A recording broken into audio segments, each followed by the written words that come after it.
Hey, what's up, everyone? Let's let's look at some interesting checkmates here.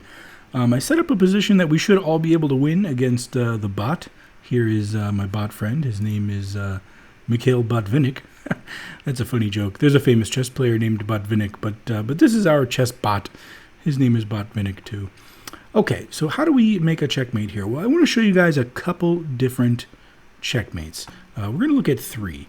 So let's start by getting a new queen. We know that if you have a pawn, if you push your pawn to the end of the chessboard, you could make a queen. And so here, that is certainly possible by advancing our pawn down the chessboard.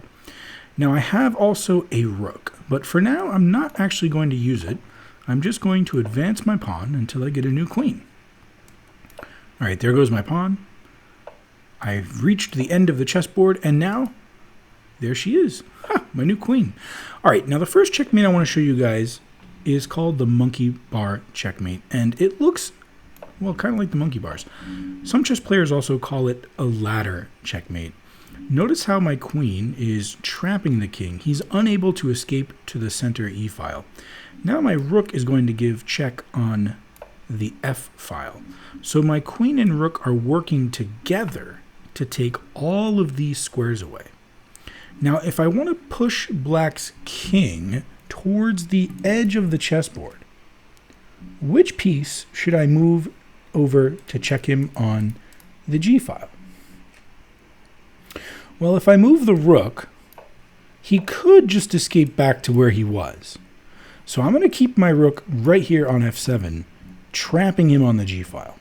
The piece I want to move is the queen. The queen will slide over to G8, and notice how my queen and rook are working together like a ladder, or like climbing the monkey bars, to make a checkmate. And here is that monkey bar checkmate where the queen and rook work together to make a checkmate. This is a really good checkmate to practice. The link is going to be right below the video, so go ahead and click on that link and see if you can make a monkey bar checkmate. Step one, well, what did we do? First, we promoted the pawn. After we promoted the pawn to get a queen, that's when we got our monkey bar setup, with the queen and the rook working together to make a checkmate. All right, I promised a different one though. Let's look at another checkmate. All right, another checkmate that we could do, and again, I'm not going to use my rook just yet. I'm going to get my queen first. And here I want to show you guys a really cool checkmate that I like to call the queen and rook roll. I know that sounds crazy, but here's how it works. The queen and the rook can work together coming down the chessboard to make a checkmate. And here it would be a lot more interesting if I could chase the king up to show you how this pattern works. I'm not sure if I'll be able to do that though. Let's see. I'm going to chase the king up to a square where it's interesting. All right, here we go. Ha! Now, when I give a check here, notice how my queen protects the rook and the rook checks the king. Now I'm going to bring my queen forward to line her up with the rook to check again.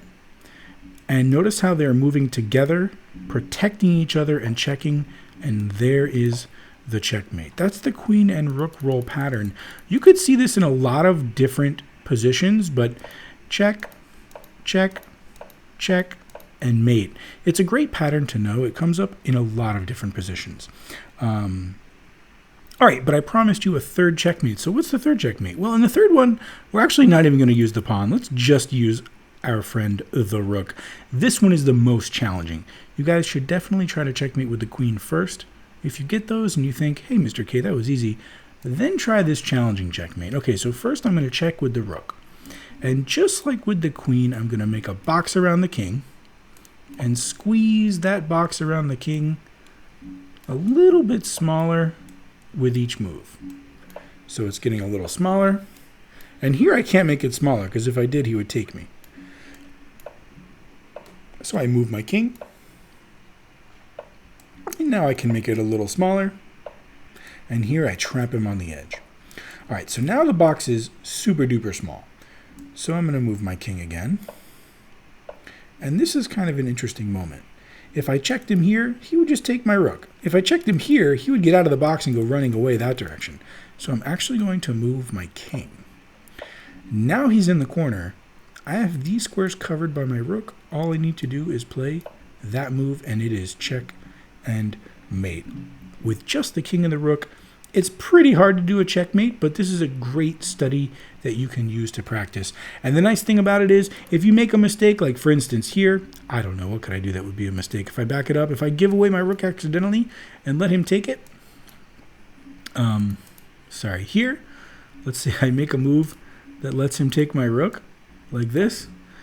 Say he takes it, well, I still have a pawn, right? And my pawn could race down the board, I could get a new queen, and we could try another checkmate. All right, everyone, I hope you enjoyed practicing. Let me know if you are able to beat our friend, Mr. Robotvinnik.